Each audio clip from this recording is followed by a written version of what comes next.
your dreams, your pain, your experience, your potential, your life. It's impossible not to walk away with a deeper understanding of who you are and how to find a road full of purpose, passion, potential, and joy.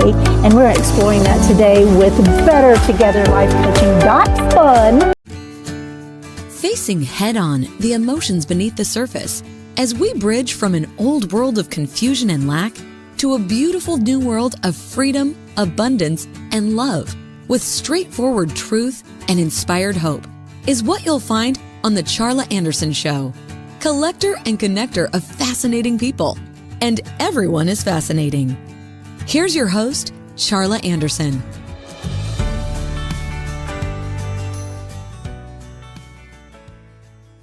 Good, beautiful day, you beautiful, beautiful souls. This is Charla Anderson, host of The Charla Anderson Show, collector and connector of fascinating people. And everyone is fascinating, especially you.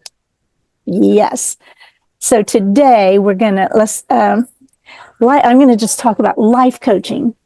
And it is not something that everyone truly understands. The breakthroughs that can happen when you have a coach focused 100% on you, your dreams, your pain, your experience, your potential, your life. It's impossible not to walk away with a deeper understanding of who you are and how to find a road full of purpose, passion, potential, and joy. And we're exploring that today with Better Together Life Coaching. Fun, Barbara Zinda. But first, we do our little breathing exercise. We're going to take a 22-second mini vacation. We're going to breathe in some calm for 7 seconds, hold for 4 seconds, and breathe out gratitude for 11 seconds. So let's do that first. Here we go. Breathe in some calm. Hold.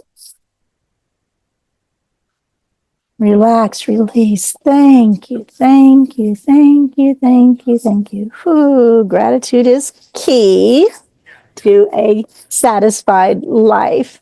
So today I'm really grateful to introduce my brand new best friend, BFF, because the best part of this new BFF is she lives 6 minutes from me and we can actually have skin on time, right? You know, hugs and such. And so this is really an amazing time. And we met just recently, but it was through the Prosper coaching program with Brenda Byers, and amazing stuff there, right? So yes.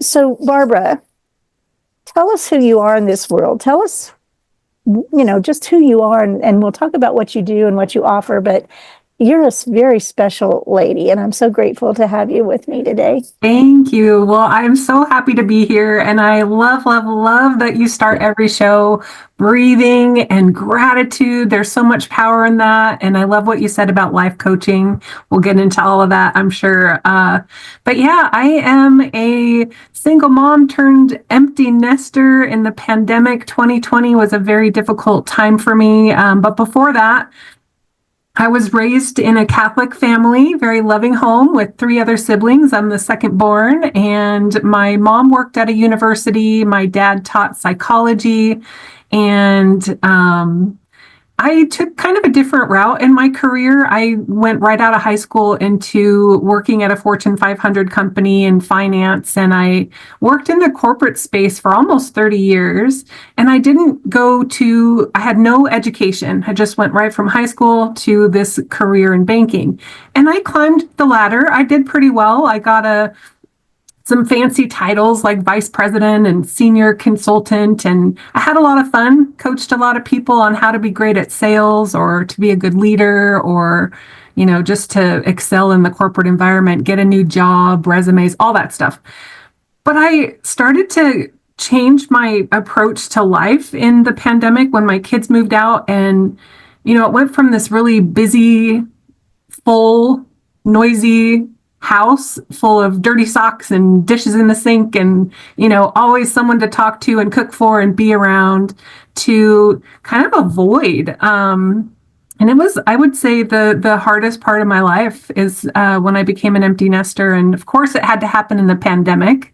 This was a time that a lot of people's lives changed, and I'm one of many. But It was a really cool moment when I decided to go to therapy because I was figuring out what's my purpose? What's my purpose? I don't know what my purpose is. And she kept saying to me, Barbara, there's a God-shaped hole in your heart. There's a God-shaped hole in your heart. And I'm like, I don't even know what that means. Like, I never really understood what a relationship with Jesus, a relationship with God could be. And she just kept kind of dripping on me. And eventually she's like, Barbara, I'm teaching this thing at church. It's called Rooted. And it's a 10-week program that gets you closer to your purpose, to God, and to your church. So I found it online. I was living in Las Vegas at the time, and I found a church that I'd never walked into, a great big Christian church, and walked into a conference room full of strangers. And that's where God found me and met me and took me from where I was to where I am sitting today. And I cannot say enough about the program Rooted and the people I met through that process. I started facilitating it because it changed me so much. I wanted to help others to experience the same thing. And I feel like this move to Texas, I live in Dallas, Fort Worth, just like you. And I feel like this change, I'm exactly where God wants me. And my business is helping people. Some of them do it through finding God. Some of them already found God and have a really great faith. But there's a lot of ways to find purpose in the empty nest, which is what I specialize in. And that's amazing. So I say this a lot because in this tiny little book, in the introduction, it talks about finding purpose. What if you don't have to search? What if you just be your purpose? Your purpose is who you be in the world, how you relate to the person right in front of you, right? Yeah. So the candy bar hugs doesn't take much to make a difference has that little line in it, and so many of us are thinking it's out there, but really. It's in here. We have every single thing that we need in this world. We've got it all inside us, all around us. And when we have that gratitude and the belief that I'm everything I need to be, I'm exactly where I need to be. And I do a lot of coaching around mindset. And when you're in the past, it's good to have memories. But when you start really getting stuck there, a lot of times you can go down a downward spiral of thinking. Or if you're really looking ahead to what's coming, you can get anxious. But if you're in the moment, you're right here, right now, the power is huge, especially when you bring in the gratitude and you can just say one thing you're thankful for leads to another. And pretty soon your mindset is so much better than it could be in a dark, dark place. So yes, and so you're the mindset, and really, I just flew to Denver. You can obviously tell I'm not in my home. Airport people going behind me. I found the quietest place I could, and I flew here for my son's birthday and all that. So, I just talked to the incredible young 30-year-old man sitting next to me with a career, and he's debt free. I mean, he's got his path is amazing, but we just talked about that. Where we are right this second is all we have. I mean, I say this a lot in my shows if you listen, because I think it's something that was when it really stuck. I don't have last minute or last second, last word to change. I only have this one to make a different choice if I don't like where I am. Yeah. I only had this second to make another choice, say a different word, apologize, and move forward honestly, if you don't, everything is choice. And if you don't like where you are, make a different choice. Next second, next word, next minute, next hour, next week, next year, a new year here. So, in coaching, we help people to take the next best step forward, because you can get stuck, especially if you experience trauma.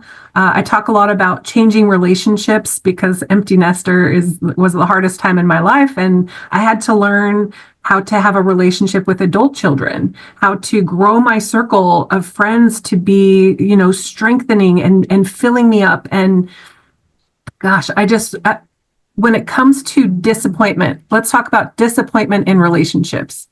If someone does something that disappoints you, and they're going to, right? It's inevitable. People are going to disappoint you. They're not going to answer the phone fast enough. One of my sons will not text me back sometimes for days, and it used to really bother me, but he's got a life. He's got a lot going on, and I love that for him. So if you're disappointed, here's the kind of downward spiral I coach people to stop. It starts with disappointment, and you could either let it stop there and go to gratitude, or you can stay stuck. And the next step from disappointment is you start to really go inward. And depression is an inward focused anger. You're mad, but you're completely in your own head, and the spiral of thoughts and negative self-talk and limiting beliefs and pity party starts, right? And when you get stuck in that darkness, yeah, it's powerful, and what you focus on expands. So when you're in that deep dark space and you're depressed, it can lead to the most dangerous spot, which is isolation. And being isolated and all that negative self-talk is a very bad place to be. The root of bitterness is strong, and it'll grow, and you got to stop it, pull it out at the root. In my coaching practice, if they have a strong faith, we talk about strongholds and eliminating strongholds. They're called strongholds for a reason. They're a big root that you got to pull up and get rid of. So disappointment's a dangerous place to start, but if you know where it can lead and shifting it to get out of that. So what, he didn't text me back. It's fine. What am I going to do next? Oh, you know what? I'm going to open up a book and read something funny, or, like you just got to change it before it gets to that deep, dark place. Well, when, where you are is all you have, and you start recognizing that. And, I don't have to, I loved it when I learned I don't have to know all the answers. I don't have to be in control of any of it, because I can't, I'm not, but we want to think we are, right? So it doesn't work that way. I was my definition of disappointment is unmet expectations. So whatever you have an expectation that you want an answer right now, he doesn't do that, then what? Right. So that's where that spiral starts. You've got an expectation of somebody doing something that you want that they don't even know, or may not even have a clue. So you don't have to.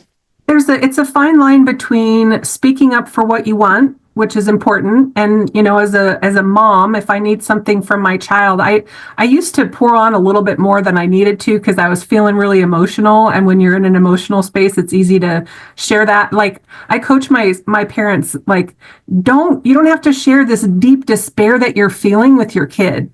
This is a personal emotion that you're experiencing, and it is hard, and it is okay to grieve. You're going through a bereavement process, which people like to put a period on and say, well, it's been 6 months. Haven't you gotten over this yet? No, depression and bereavement and grief, they go on, and they pop up at weird times, and you got to give yourself the grace. It is okay to be disappointed. It is okay to experience that. But do you share it, or do you find another outlet? Call a friend, hire a coach, talk to a therapist. Like, there's so many other steps that you can take so that it's not this. It kills relationships. It absolutely alters the course of the relationship if you feel like you need to just share every bit of emotion. Exactly. And or, thinking that they can read your mind, and that they've got a completely different agenda. They're just out there doing their lives, and you're like, what about me? What about me? So it's like, yeah, and it pushes them away, actually. So one of my sayings is jealousy is one of the most wasted emotions. And so what we're talking about is a tiny bit, a form of jealousy that they're not spending their time with us the way we wanted. So you're dealing with, empty nest and or any relationship that is evolving or transitioning some other way. And so the more we squeeze, the farther they want to run. It's right? Back to the control. Yeah. You can't control another person. You can't control their emotions. You can control your reaction. You can control the words you choose. I've learned that I'm a very emotional person. People that know me, I'll cry at the drop of a hat. That's just like God made me that way. I have really strong emotions, and I had to learn not to react immediately, because my emotions lead me down a negative path a lot of times. Because I heard a saying, I think it was Emotions are good indicators, but they're terrible captains. Don't let your emotions decide for you what your next action's going to be. Take a minute, just take a second, acknowledge the feeling, take a deep breath. And when communicating, this is so important in relationships. Different people need different things. If I'm approached, and my siblings have learned this, I've got a very assertive family. We used to play trivia and board games, and sometimes they would come at me a little too strong. And my fight or flight is strong, like being able to just say, nope, not fighting, I'm running away. Or I've learned, and this helps me so much in my coaching practice, that when communicating with others, that first emotion is where I need to pause. And if the person that I'm communicating with, if I'm choosing my relationships, right, I have to communicate that to my partner. I need to say, listen, if you have a very strong emotion and you come at me, I immediately shut down. And it's important to know that about myself so that I can communicate and say, you have every right to your emotion. But know that when you do that, I can't hear you. I go into a space, right? It's that face. You're exactly right. It's just like, what do I do? So coaching people to understand how they do respond in, areas of conflict, it's really helped me. It helped me a lot in my career. It's helped in relationships, and it's certainly helped me with my kids. And so years ago, taking one of my multiple mini courses and things, that I learned that feelings are not right or wrong. Feelings just are, right? Feelings just come and go. And you're taking that split second to hone in on what does it really look like? How is this working? And is this how I want to react, or do I want to take a second to respond? So feelings are not right or wrong, but your reactions can be. I mean, absolutely. When you get furious, all of a sudden you're furious and you throw the dog across the room, there's a wrong action, right? Yeah. So a wrong response to the dog peeing on the bed one time too many. Yeah. I'm not going to tell you who knows that story. Uh-oh. It happened. No, actually, I'll just go ahead and say that because I had the cutest little Yorkie and she peed on the bed one time too many, and I picked her up and just threw her. And I was like, this was before I had children.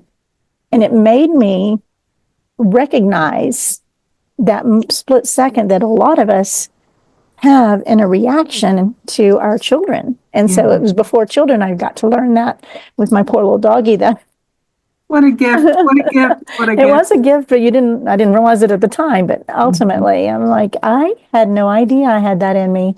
Yeah. And that's you're speaking from a place of wisdom now. But yeah, I think about my kids. So I've got 2 boys, and I won't go into too much detail because they'd be so embarrassed. But when you're growing up and I'm taking, by the way, side note, I'm going to Grand Canyon University, and I'm studying psychology, which was something I wanted to do ever since my kids were little. I always said, when they move out, I'm going to get my PhD in psychology. And so back in 2023, May of 23, I started this journey, and it's changing the way I see the world.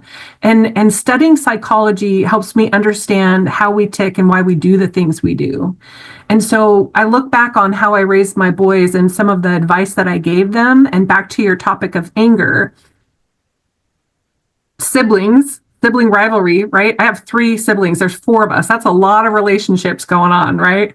And it's easy for one to not get along with the other, and then one is a piece. Anyway, siblings is a whole nother topic, but raising kids and dealing with them as siblings and wanting them to love each other, wanting them to get along, wanting them to, develop strong relationships and have that family foundation. When one of them was angry and took it out on the other in whatever way, I read a story that really changed the perspective, I think, of one of my sons. And we'd have to ask him if this is my story or his, but here's the story I read.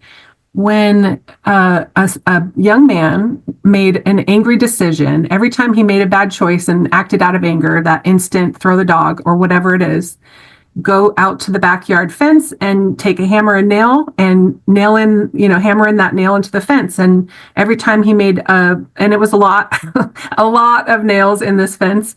And eventually, when he started making better choices and not acting out of that immediate anger, take the nail out. right? And over time, all of the nails were gone because he learned how to retrain how he reacted and not respond, so quickly. But the whole fence was still full of holes because that act of anger, it leaves a lasting impression, and it's almost like a drop of water. There's so many, you know, Ripples. Yeah, it is ripples. the Thank ripple you. effect too. Mm-hmm. I mean, you showed it. You showed the ripples, truly. So I'm a little bit intrigued by. I mean, my show is about overcoming and about hope and all that, and I'm intrigued by.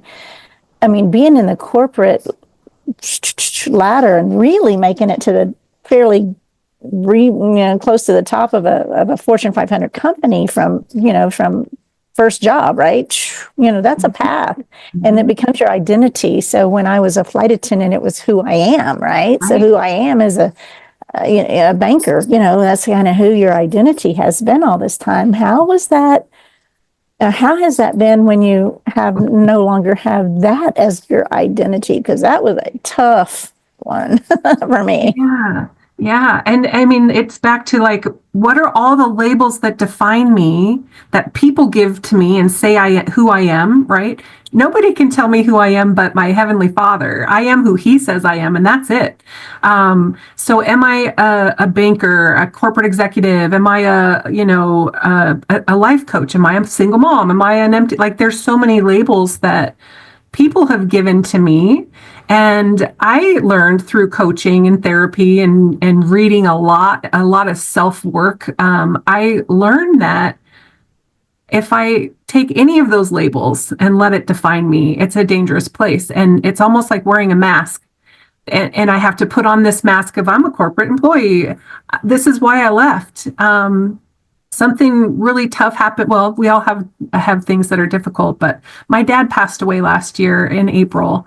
And yeah, he taught psychology and inspired me his whole life. Just an amazing man. He actually wrote a book. You can find it on Amazon. I'm just going to give my dad a quick shout out. It's called Breathe Only Love, A Path to God's Presence. And my dad was such a phenomenal human. I love him already. I mean, that's my message. Love, breathe. Yes. Oh my goodness. We were connected for a reason, for sure. And I'm thankful. Much more than me see I, right? For sure. But yeah, the last conversation I had with him was about my identity. And it's so crazy how God works and things overlap and you get different messages if you're really paying attention.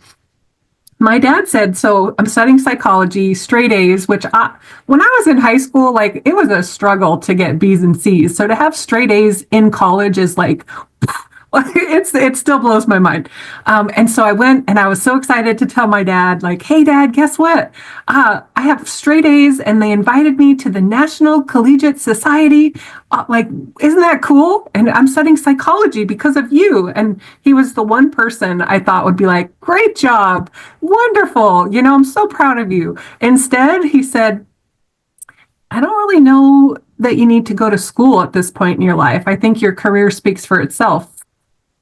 I remember at first I was mad. I was like, what? Like, come on, be proud of me. But he was so proud of me. And he always showed me, like, he always said that, you're more than what other people tell you. You're more than this label. Your identity is bigger than that. And you're so unique and you're so loved.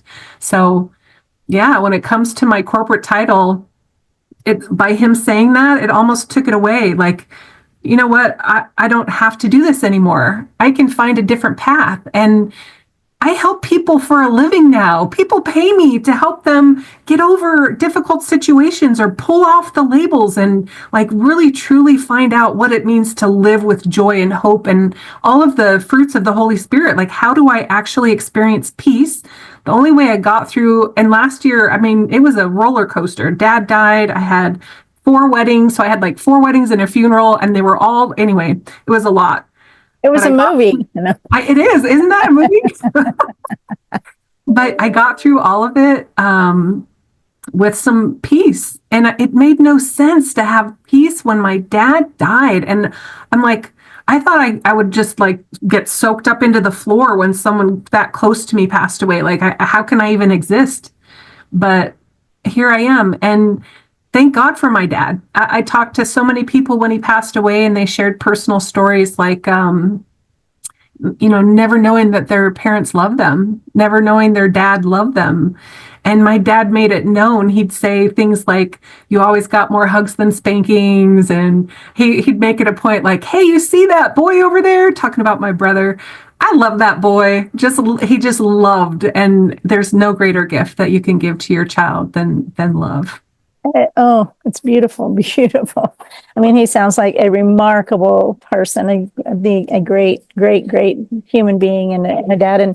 And having him say that to you, when you're expecting, I'm following your footsteps. Yeah, yeah, yeah. Well, he saw you as who you were outside of your career. He saw the real you. Mm-hmm. And I'm sure he's ecstatic that you're doing what you're doing. Yeah. And but it still isn't your identity.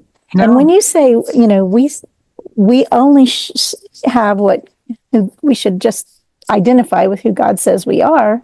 Mm-hmm. And when we talk about God on my show, this isn't about religion. This is about relationship and love, right? So that I'm not a big religion fan. I'm a fan of a relationship. And let's go down that path just a little bit, because this was a huge part of my breakthrough in my life. Religion involves humans, and humans hurt people. We're not God in a box. It puts God in a box, and my God is bigger and better than your God, because you're at the other wrong denomination. And so it's all divisiveness, and it's all about having control and power over us and keeping us small and out of God's mind. Mm-hmm. And we've got that. And God's mind is inside of us. Mm-hmm. I mean, multiple verses say that, right? So mm-hmm. we can do, Jesus said we can do all things and even more, everything that he's done and even more. That's a lot of stuff. That's a lot of good stuff. So I wanted to come back to my second book is Split Second Transformation, Change Your Words, Change Your Life, 31 Daily Practices. And what it is about is every word matters. And when whatever you say, this is huge, whatever you say after the words I am is who you are. When mm-hmm. you say I am joy, I am fabulous, yes, you are. Yes, and I get to choose. It's my choice. But when it comes out of your mouth as an I am, which is God's name mm-hmm. coming out of your name, you just be careful with what you say after that, because that's who you are in that moment. And if you want to say, I am sick, I am tired, this job is killing me, all those things that you're going, I'm going, cancel. Yes.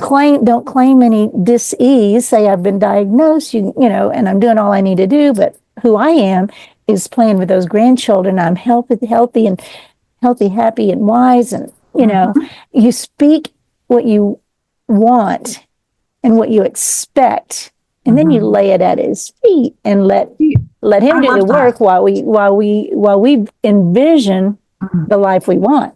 Mm-hmm. And this is where coaching comes in, because I didn't realize, God gives us our daily bread. That's it. You don't get more than what you need today. And that's why if you're stuck in the past or you're stuck in the future and you're not in the moment, you don't have enough. And that's where all the emotions spiral.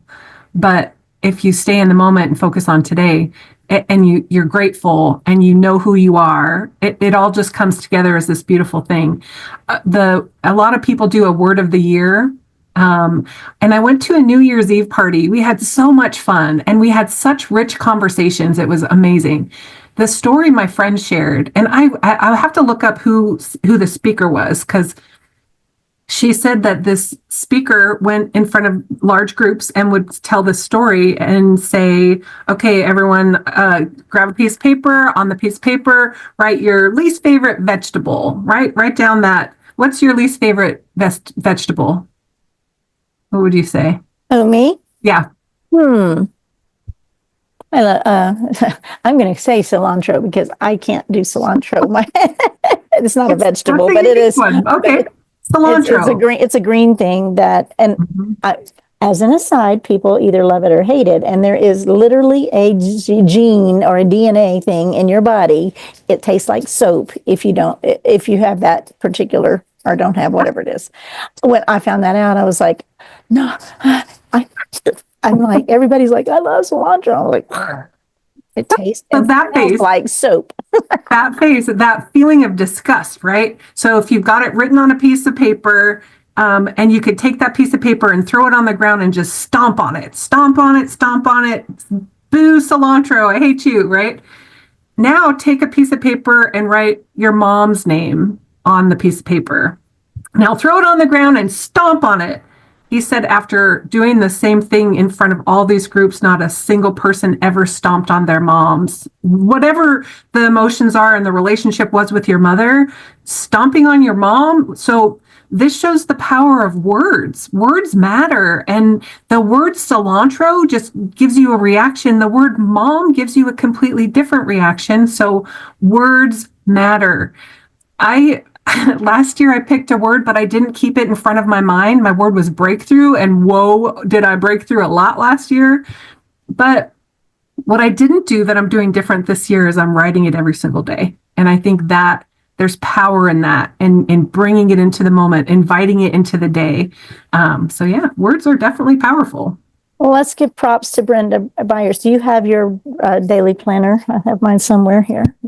Prosper Daily Planner. It is, can you read it name? I don't have Yeah. I didn't put my It's glasses the on. Prosper Daily 90-Day Planner, newly revised by Brenda Byers. And it's amazing because it leaves you space for, and I've been doing it every day. You get to write your word for the year. And so it does keep it top of mind, but there's also reminders. Like, I know I read the book Miracle Morning and the power of really being intentional in the morning. And Brenda talks about that too. Praying, affirmations. I like her declarations is added. So that's what you will do today. And it's really helped me as a life coach who has, so working for corporate America, I had someone do the technology. I had someone, prepare I didn't have to do every single thing. As an entrepreneur, I have to do all of it. So this journal has a spot where you break up your day into 20-minute uninterrupted chunks. That's been a game changer for me this year. Am I focused on something that's going to help my business right now? Or am I focused on something that's going to help my business in 30 days? Would this be a good spot? I'd love to talk about this. Perfect. Yes, absolutely. So we, have got normally at home, I have my clock right in front of me, and here You're doing so good. You adapted so well to being at the airport. Great job. We're doing good time. I'd be like, if I can't be at home in front of my laptop, I don't know. But okay. So part of this year, I've gotten really laser focused on what matters right now. And so I created the Empty Nesters Playbook. No, sorry, the Empty Nesters Roadmap. And it's a roadmap that breaks down the different stages, because being an empty nester is not a destination, just like grief. You don't just wake up and go, oh, I'm there, I did it, nailed it. But it's something that is so different. I did a lot of market research to understand what different people experience as they become empty nesters. And there's some obviously very strong emotion right when the child leaves. It's like, one of my clients said, her daughter was her best friend, and she was, 20 years old and moved away. And it was like her heart was gone. The energy in the house shifted. She didn't have someone to cook for. Like, it's such a big shift. So that's stage one, is you have to embrace the shift. It's not easy. Step two is declutter and discover.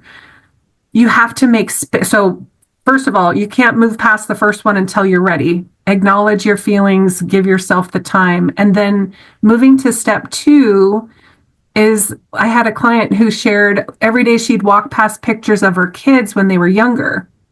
And it made her really sad. So she got rid of the pictures and updated them with new pictures of her adult children.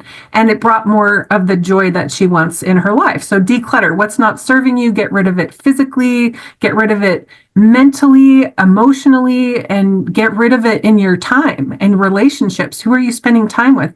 And then finally, once you get past that stage, is reignite your purpose. Really self-reflecting or working with a coach to figure out, well, what does bring me joy? What did I set aside that I want to bring back into my day and my life? And there's a bonus step, which is how to navigate the relationship with adult children, because it's different. It's not the same. They do not need you to be all up in their business all the time. And if you are, you can really damage the relationship. So this is a free tool that I'm giving away on my website, bettertogetherlifecoaching.fun, not .com, it's .fun, because we have so much fun. And yeah, if you want this free resource, please go to my website and you can get it for free and it'll meet you where you're at. That's a big part of coaching is, every individual story is different. And so you'll have some gems in here. But yeah, my business is called Better Together Life Coaching because we're so much better together. If you're trying to deal with it alone and you're not reaching out and you're in that dangerous, self-reflecting, isolated place, you got to get out there and connect with people. We're better together. Absolutely. And so it looks like a wonderful resource. I think it's got to be beneficial. Have you had response from it or is it brand new? It's brand new. I have it. My web designer is just getting it up on my website now. So by the time, I know we're live right now, but by the time we post this, it's going to be ready to go. So I couldn't be more excited to kind of get this out into the world. I've spent several months gathering data because I'm a learner. I love learning and input is, I've learned that I'm really good at learning. Who knew? But yeah, through that process and having conversations with a lot of people to know what their journey was like. So it's not just about my journey. And then bringing in some of the nuggets from what I learned in psychology and life coaching certifications. It's just been a really fun journey. And I am just very excited about the breakthroughs I've already seen. So good. Relationships that were completely damaged that are now repaired. People that were in a really dark place that are now full of light and love. So I couldn't be happier doing what I'm doing. We did talk about in the beginning, all of those really dark emotions as we're focused so much on what's wrong with us. So what's wrong in our lives and inside. And the one tiny right action to take the second you have a moment of, this, I don't want to be like this anymore. The first step is, what can you do for someone else? Reaching out, just taking buying a cup of coffee for the person next to you. Something in my little book, we buy a candy bar for the checkout person and then offer a hug. That's what Candy Bar Hugs is all about, and it's a pay it forward type of thing. But when you can take 1 second or 1 minute, hopefully, and quit focusing on me, what's wrong, what's bad, what's hard. And I'm not saying it's easy to do any of that. And we're not creatures of knowing that innately how to do that. But there are tips and tricks, and when you walk out of it and just realize, well, I'm living in what's so is where I am right now. And yeah, I wish it would be great if it was different right now, but it's right here. It's all we got. Make it different. That next step is your choice to what if you reached out to someone worse off than you, or just looked at that. We all know millions of people that are better off than us, right? But who do we know anybody that's worse off than us? And start going, and then start counting your blessings, counting your gratitude, your blessings, and oh my gosh, it will. I had a friend that called. I couldn't even recognize her. If I hadn't seen her number, I wouldn't have recognized her voice. She was, and within 5 minutes, I pointed some of that kind of out. I think that's what it was. I don't remember. It's been years, but she's never been in that dark of a place again. When you can change your perspective enough to recognize, maybe it's not all about you. So, And yeah, that's another book Brenda recommended I started to read again is The Four Agreements. It's I not about you. And if you can keep the I focus carry that on, book with me. okay, yeah, I know you're a huge fan of that book. And if you can take that, it's not personal. It's not about me. But I mean, you bring up such a great point when it comes to helping other people and what that does for your spirit and what that does for you. I'll never forget when I walked into that conference room full of strangers during Rooted, didn't know anybody. And that's hard. Let's be honest, like walking into a group of strangers is not easy for everybody.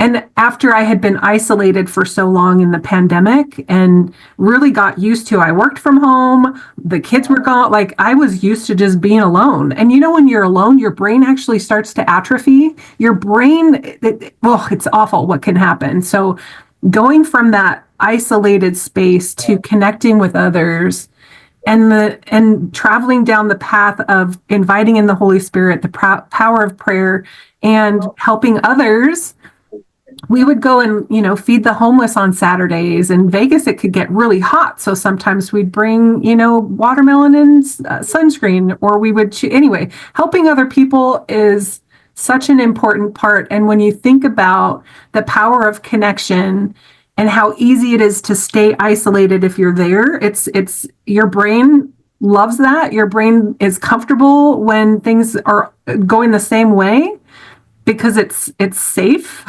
That feeling of walking into a room of strangers is like, oh, there's no like experience with this yet. But then when you do it the second time, it's easier and it gets easier and it gets easier.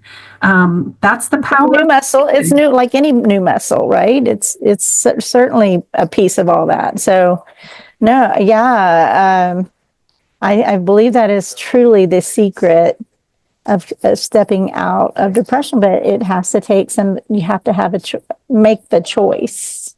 And our show isn't about depression necessarily, but hope is the opposite of depression. It's about hope, purpose, and joy, and love, and peace, and I say it all the time, nearly every show. The unconditional love is my message. Unconditional love, as God loves.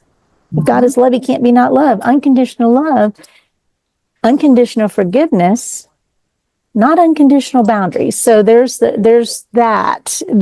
I would never, that people sometimes confuse unconditional love and unconditional forgiveness to taking on things they should not. So I do, that's my caveat, right? Yeah. I had to learn that lesson. I went through, there's a wonderful book called Good Boundaries and Goodbye. Really, really great. Wish I could tell you the author. It's not on the tip of my tongue right now, but yeah, having boundaries and not letting people pass them is really an important lesson for everyone, especially women. It's easy to become a people pleaser and just do what I'm doing what you said. No, like there's times when you need to absolutely set a boundary. But you're bringing up agape love. And that's a word I hadn't even heard of before Rooted. I didn't even know what agape love was. My dad kind of talked about it, but he didn't label it that. And once I found the word agape and Googled it, like it changed, like I use it a lot. It's like the foundation of my coaching with relationships is we really talk about what is agape love. And it's loving someone even when they don't deserve it. It's loving someone even when they might not give it back to you. It's just that unconditional you love. And when you're in that space, it fills you up and takes you away from that depression. It's the opposite of depression. It's hope and love. And the word love it's 4 little letters, but it's such like if you really learn about, study, make it a point to understand all the different ways of love, whether that be love languages or to me, agape love is the biggest form, the highest form, the most fulfilling form. It's encompassing all of God's unconditional love for us. And that's, he he doesn't care if you're in a gutter or in a castle. He loves you no matter what. He doesn't care if you're a murderer or a saint. God is love. He can't be not love. And we've been taught that there's this big condemning God that, if you've done all this bad stuff, you're not welcome in church. Well, don't go to, you need another church, because Yes. you are welcome, because church is people. Yes. And when you can begin to receive, and most people don't love themselves enough to love others, that's where the bully comes in, and that's where the things they're so insecure in their own self-love that they don't know how to love the next person. And I think that all of these things are, intertwined in what you're doing, what I'm doing. And, I named my I haven't even mentioned the name of my new coaching program on my show, not even once. It's called the Courageous Clarity coaching program, or whatever. It's not all rolling off my tongue quite yet, but and Brenda helped me title it, because who I feel I am is bold faith, no fear. Who I am is outrageously courageous. Who I am is a lot of these things, and so create the Courageous Coaching Program, because I believe Jesus said we can do what he did and even more. So it's not arrogance when I say, it's authority. It's authority that we've been given the authority. If you want to find that verse, John 14:12, I believe is Jesus said we can do what he did and even more. And, let me just say that's a lot.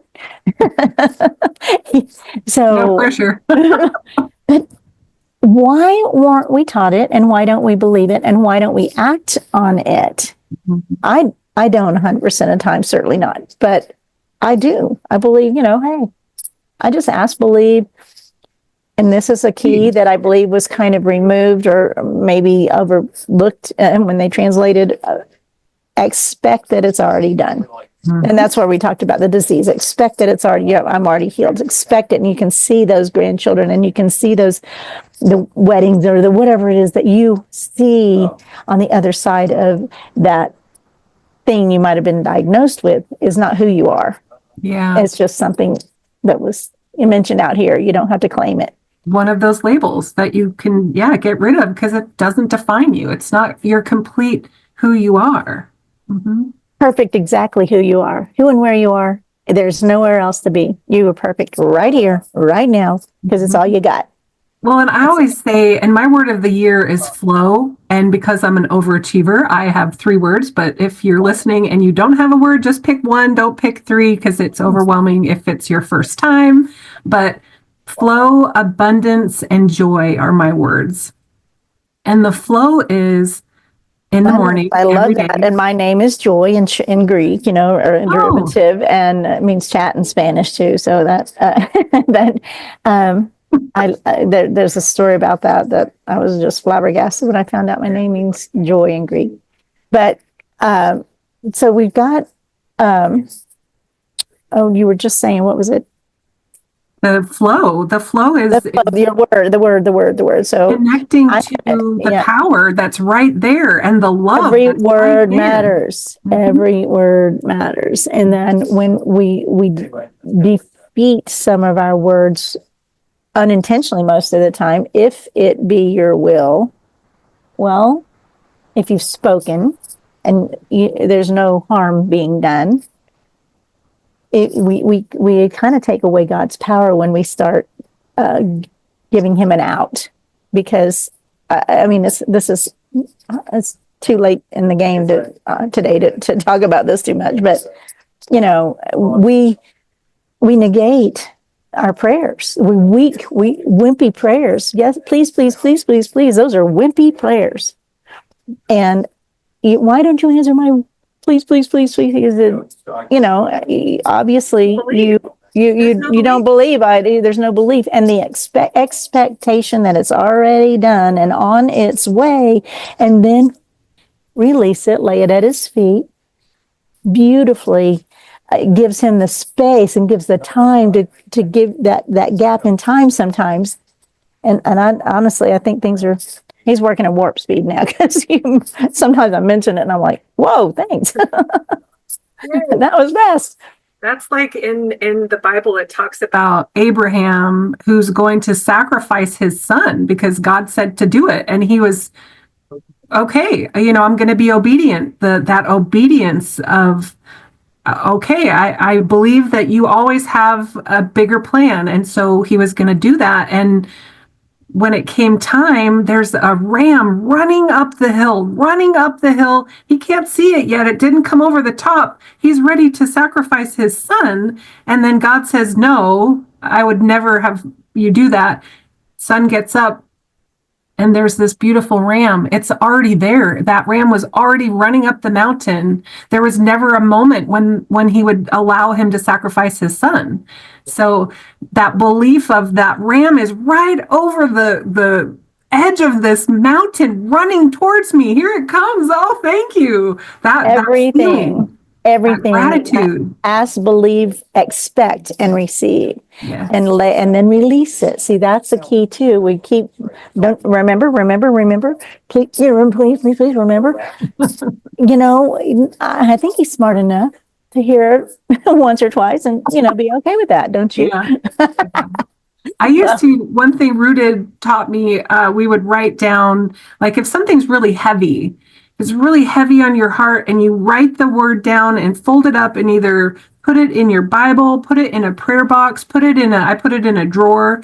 And the really, really hard thing that I was going through at the time, I wrote it down and then I just gave it to him. And I said, take it. I can't. This is out of my control. It's out of my hands. Take it. It's yours. And that's when breakthrough happens, when you do truly believe and have that faith and expect it, that it's already on its way, unless you say, but I can't afford it, or whatever the billion things that we ask for something, and then we try to do it in our world, in our timeline. Yeah, and like we have control. So it's silly. It's totally silly to do that, but it's okay. So, well, we are winding up the hour here. It's truly a blessing to have had this, make this work, coming, here I am in Denver, and my son just, for his birthday, and he just texted, it's going to be minus 25 this week. And I said, I'm still at the airport. I'm going home. I'm not a cold weather person at all. Hopefully you have a good jacket and warm socks and a scarf and everything, because 25 below is a lot. But anyway, I don't like particularly cold weather. And guess what? Just online of what we were just talking about, there are people that call me the weather guru. And so sometimes I do, and it's not me changing weather. It's just, thank you for protecting my city. Thank you for protecting my home. Thank you for the rebuking the tornado. Thank you. And I was in Iowa one time. I said, I don't do blizzards, because a blizzard was coming. It skirted around. That was so funny. Anyway, I don't do it, but I ask for what I want and release it. And that's, I think, the secret. Did you watch that movie? They left some of these things out. They left some of these things out. Yeah, I didn't watch the movie. I read the book back in my 20s, 30s. I don't remember, back in the day. And it does leave out God, and you can't leave out God. It doesn't work. And so, but it's still the secret. I mean, but what they also left out is the expectation and things like that. How to, because all things are possible. All things are possible. So it's not like wishful thinking so much, but speaking what you want with bold confidence. It's already on its way, and if it does, great. If it doesn't, it's okay too. It's everything is perfect, because where we are is all we have. And everything is always working out for me. That's one of my mantras, it's always working out. And even when it doesn't feel like it, it's still all I have to deal with right now. So yeah. And you might not understand how this cog in the wheel, I always told my kids, like, today is a drop in the vast ocean of your life. There's going to be so many more moments and relationships and experiences. So don't get stuck. Get out there. I'm so glad you said that quote because I have it highlighted, and we're more better together today as a drop in the vast ocean of your life. I am the relentless architect of the possibilities in Possibilities of others. others. This is Ben Zander. If you haven't read about him, oh, so good. Like, I And am the the last relentless line went that architect way. of the possibilities of others. This is my vision as a life coach is, and I set this intention years ago when I worked at the bank. As a coach and a leader, I want to be a relentless architect of the possibilities of others. And now I do it in your life, not just in banking, but in life, because we're better together and we can find so much more when we're, yeah. And the last line of your quote that you wrote in your notes is gratitude and disappointment cannot coexist. They can't, just like hope and depression. They can't. Be When grateful. if you're thankful that I have fingernails, I mean, it does something, find something, and That's a then good build one. on that, build on that, build on that, I right? love that. Yes. Well, the Charla Anderson Show is here we are at the end of the hour, and it goes so fast. It always does. And I'm so incredibly grateful to not only have you as my guest, but as my friend and in my life now. So when I get back to Texas next week, we'll have to get a in-person hug. Yeah. So, I need to get my coat back too. yes, you left your jacket the first time you were there. And lots of fun things to come, I know for sure. So thank you for being part of my time here today. And I did you find it very distracting? I know it wasn't Not at terrible. all. It wasn't terrible. Not at So all. I'm you never know. And they didn't do a whole lot of announcing too, which is a good thing. So anyway, I hope that the replay turns out just great, and it should. So I'm going to stop the recording and remind everyone, because it is my name, I always say, and everyone always choose joy.